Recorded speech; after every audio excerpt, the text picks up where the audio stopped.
भागलपुर में भीषण गर्मी पड़ रही है। जिले के कई हिस्सों में जल संकट की समस्या उत्पन्न हो गई है। सरकारी उदासीनता के कारण पीरपैंती बड़गामा के लोगों को पीने का पानी लाने के लिए कई किलोमीटर की दूरी तय करनी पड़ रही है। दरअसल बड़गामा गांव के आदिवासी समाज के 200 से ज्यादा परिवार हर साल गर्मी के सीजन में पानी की किल्लत को झेलते हैं। मात्र एक सरकारी हैंडपंप है जिस पर पूरा गांव निर्भर है। वहीं कई वर्षों से आदिवासी समाज के लोग सरकारी और प्रशासनिक उदासीनता की मार झेल रहे हैं। कहना चाहेंगे आज से हम लोग नहीं मांग रहे सरकार से। आज हमारा बाप दादा मांगते मांगते वो लोग भी थक गए, फिर भी नहीं होगा। अब अभी हम लोग थोड़ा बुद्धि भगवान ने दिया है तो हम लोग भी थोड़ा सरकार से मांग रहे हैं। वो भी अभी तक पानी के उपलब्ध नहीं है। अभी यहाँ चापाकल बंद हो गया है तो कहाँ से फिर पानी लाइएगा? अभी तो पानी हम लोग को तो जीवन तो किसी तरह बचाना ही होगा। जैसे कि 2 मीटर इधर 2 किलोमीटर से इधर से कभी राजबांध से लाते हैं, मतलब दूर से पानी लाके मतलब पीना पड़ा। 2 किलोमीटर दूर से आता है पानी और उसके पानी पिलाने को लेके माल जाल के भी पिलाना पड़ता है, बकरी को भी पिलाना पड़ता है। आदमी तो दूर गया, जो बकरा बकरी है और वो माल जाल है वो कैसे पिएगा? वो लोग की सोचना पड़ता है, उसी का तो कैसे भी यूज करना है। कहीं न कहीं इस पानी को पीने से यहाँ के लोग कुपोषित का भी शिकार हो रहे हैं। ये लोग नहीं समझ पा रहे हैं, ना इस बीमारी को जान पा रहे हैं। आप देख सकते हैं यहाँ के बच्चों को, छोटे छोटे बच्चे जो यहाँ पे अभी मौजूद हैं, उसको देख कर आप अंदाजा लगा सकते हैं कि ये कहीं न कहीं कुपोषित का शिकार है।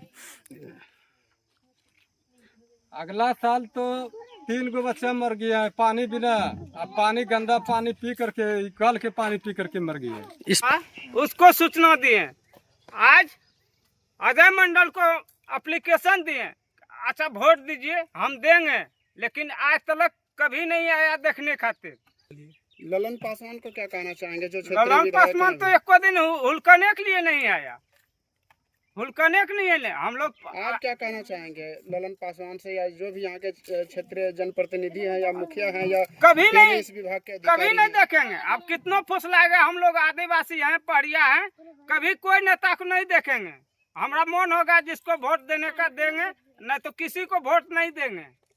अभी जो वर्तमान में समस्या है पानी को लेके, इसको तो दुरुस्त करने के लिए सरकार से क्या मांग करते हैं? हमको खाली बस जल्द दे दीजिए सरकार, बस। और जो घर गिरा हुआ है दे दीजिए। हम लोग जमीन दे दीजिए रहने के लिए। जमीन नहीं, खाली घर बनवा दीजिए।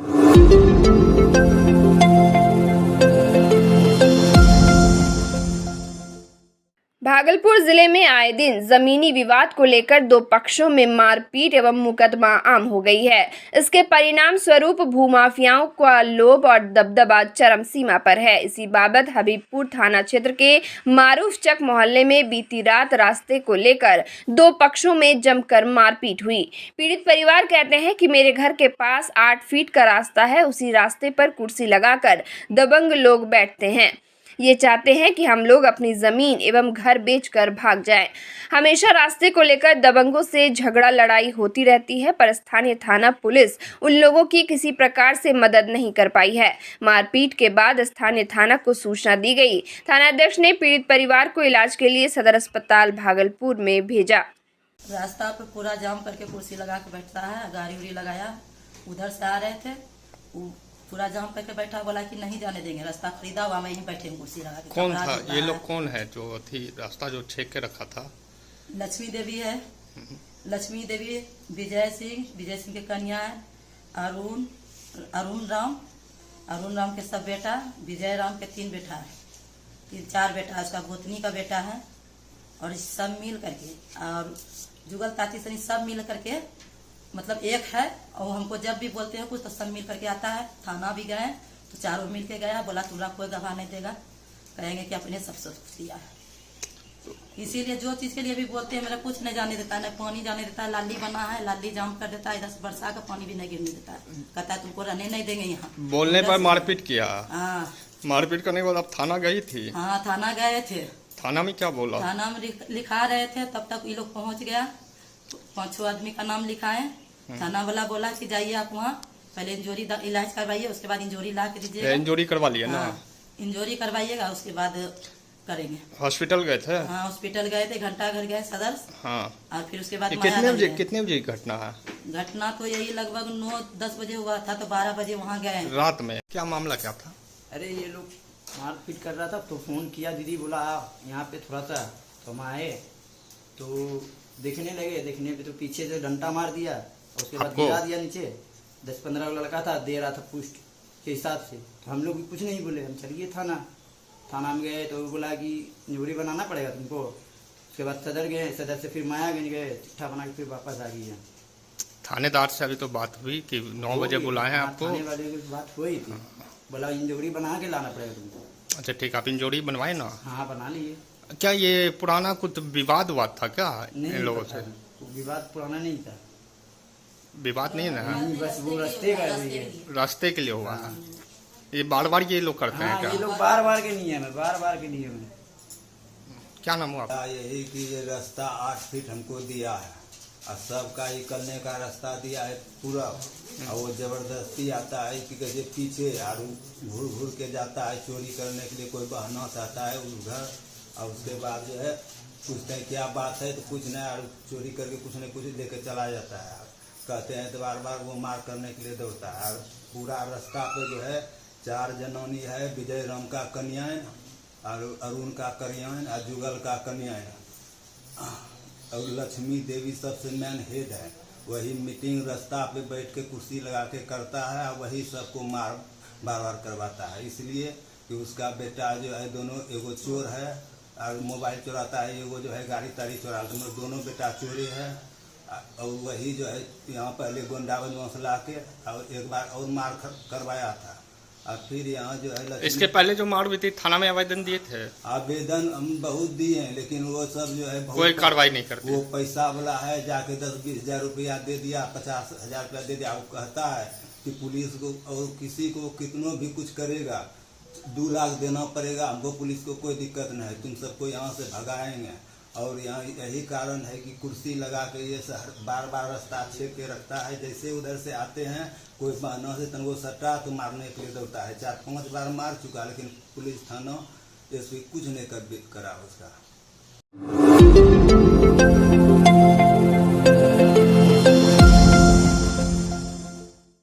भागलपुर जिले में जमीनी विवाद थमने का नाम नहीं ले रहा है। आए दिन लगातार जमीन पर भूमाफियाओं और दबंगों का अवैध कब्जे को लेकर मारपीट जारी है। इसी बाबत कोतवाली थाना क्षेत्र के द्वारकापुरी कॉलोनी के सामने जमीन को लेकर भारी विवाद हुआ। मामले को लेकर पीड़ित थाने से लेकर वरीय पुलिस पदाधिकारी के कार्यालय का चक्कर लगा रहे हैं, पर कहीं से कोई न्याय संगत कार्रवाई नहीं की गई। पीड़ित कहते हैं कि वह जमीन उन्होंने अपना सब कुछ बेचकर खरीदा और अब उसी जमीन पर विरोधी अपना कब्जा जमाने की फिराक में लगे हैं। करके ईटा भड़का दिया थे, इधर थोड़ा सा ईटा जो है मेरे पैर पे भी गिरा, पैर में बिछा था, टूट गया, फिर खोज के निकाले थी मेरे। लेकिन उसके बाद फिर वो हम बोले कि ये क्या जबरदस्ती आपका है जमीन जो आप इधर से घुसिएगा है, तो आप लोग जोर जबरदस्ती कर रहे हैं। थाना वाला आपको बोला ये वो, थाना में आपका केस कल खारिज किया गया है।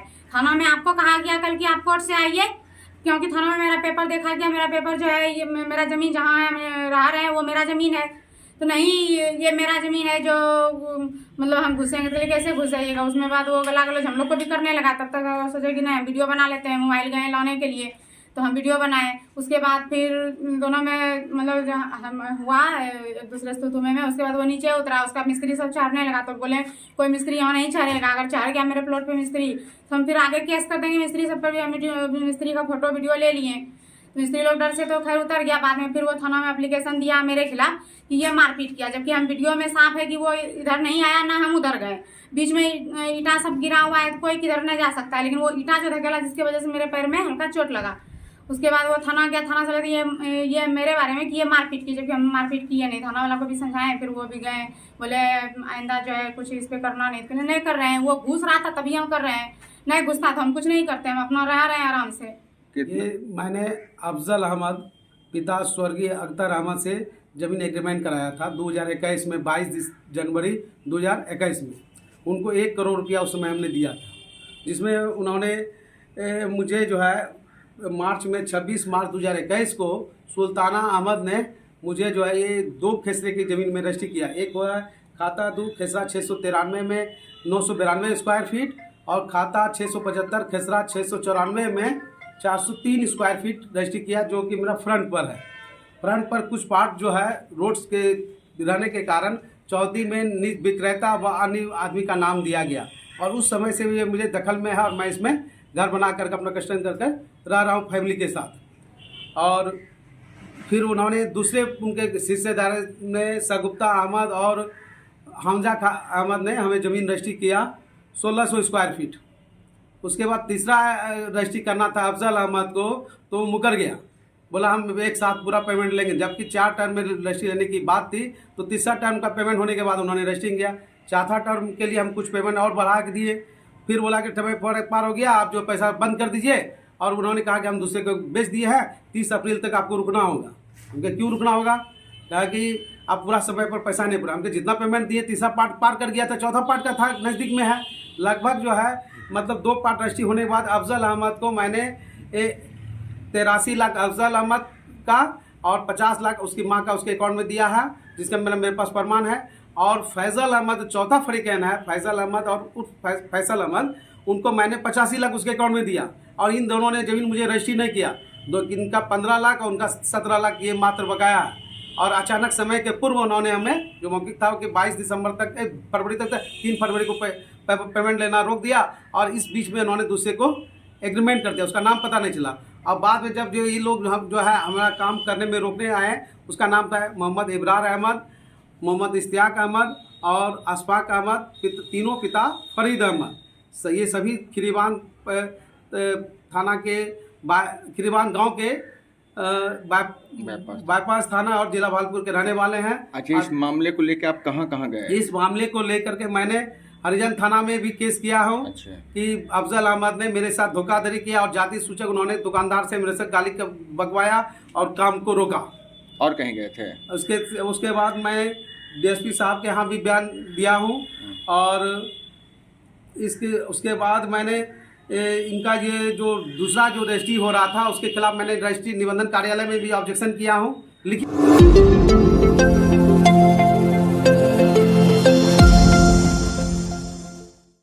भागलपुर में भारतीय विश्वकर्मा महासंघ की ओर से मुंदीचक स्थित स्वर्णकार धर्मशाला सभागार में बैठक आयोजित की गई। इस दौरान भारतीय विश्वकर्मा महासंघ के राष्ट्रीय अध्यक्ष मुकुल आनंद ने कहा कि भारत की राजनीति में विश्वकर्मा समाज को हमेशा से वंचित रखा गया है। विश्वकर्मा समाज को राजनीति में उचित भागीदारी सुनिश्चित करने के लिए सभी को एकजुट होना पड़ेगा। जिनकी 2% आबादी है उन्हें सत्ता में सम्मान मिल रहा है, जबकि विश्वकर्मा समाज की आबादी 8% है, फिर भी वह सत्ता से वंचित है। सामाजिक न्याय की लड़ाई में बहुत सा समाज पीछे रह गया है। आज सामाजिक न्याय की लड़ाई में बहुत सा समाज बहुत आगे निकल गया है, बहुत सा समाज बहुत पीछे रह गया है, जिसमें एक विश्वकर्मा समाज भी है। आज विश्वकर्मा समाज की स्थिति बहुत ही दयनीय है। हमारा जितना भी व्यवसाय था 99% व्यवसाय कॉरपोरेट घरानों के पास चला गया है। लकड़ी का काम टाटा करेगा, तो लोहा का काम अडानी अंबानी करेंगे, सोना का काम भी टाटा करेंगे। जितना भी काम था हमारा वो सब काम कॉरपोरेट घरानों में चला गया है। आर्थिक दृष्टिकोण से, सामाजिक दृष्टिकोण से, राजनीतिक दृष्टिकोण से विश्वकर्मा समाज बहुत ही पिछड़ गया है। 99% लोग गरीबी रेखा से नीचे हैं। हम विश्वकर्मा परिवार, विश्वकर्मा पुत्रों की आबादी 8.5% के आसपास है। 8.5% आबादी होने के बावजूद भी इस समाज का राजनीतिक रसूख 0 के बराबर है, जबकि आज़ादी के बाद से विश्वकर्मा समाज सबसे ज़्यादा बढ़ चढ़कर वोट तो देते हैं, पर हक और अधिकार लेने की बात आती है तो हम लोग पीछे हट जाते हैं।